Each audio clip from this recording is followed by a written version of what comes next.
You ever sketch something on a piece of paper, a brilliant idea, and just wonder, how do I make this real?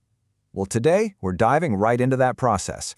We're going to follow the journey from a simple drawing all the way to a finished, working object. I mean, really think about it. Every single thing around you right now, your phone, your desk, the car outside, it all started as just an idea in someone's head. So what's the secret? What's that invisible bridge that connects a thought to a physical thing? Well, it's something engineers call the make stage, and that's exactly what it is, the hands-on part where the concept, the design finally gets built.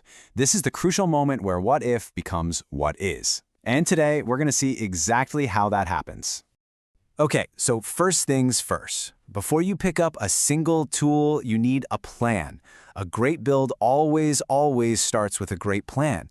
You've got to think it through before you can build it through.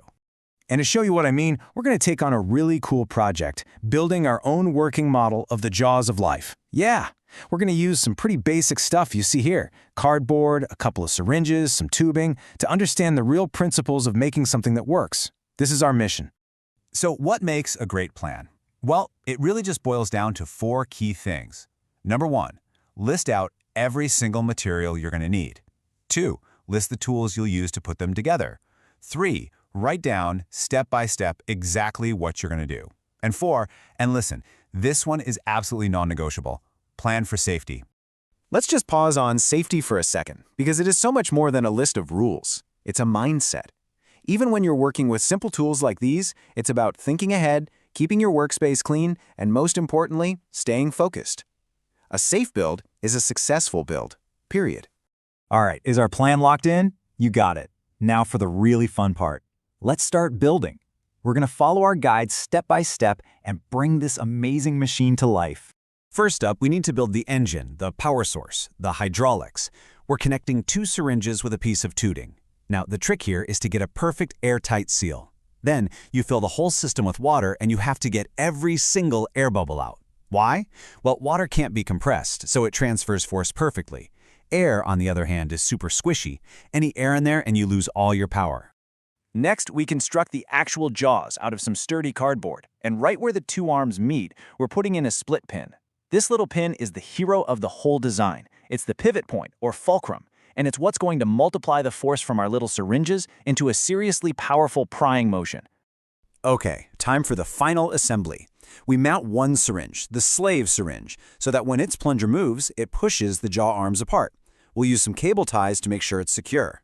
This is also the refinement phase. You got to check all your connections, make sure everything is strong, and test for any leaks. Even one tiny drop of water means you're losing pressure and power. And there it is. The model is built.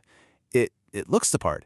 But we're not done yet. The make stage isn't over until we move to the next step, evaluation. It's time for the moment of truth. Let's see if this thing actually works.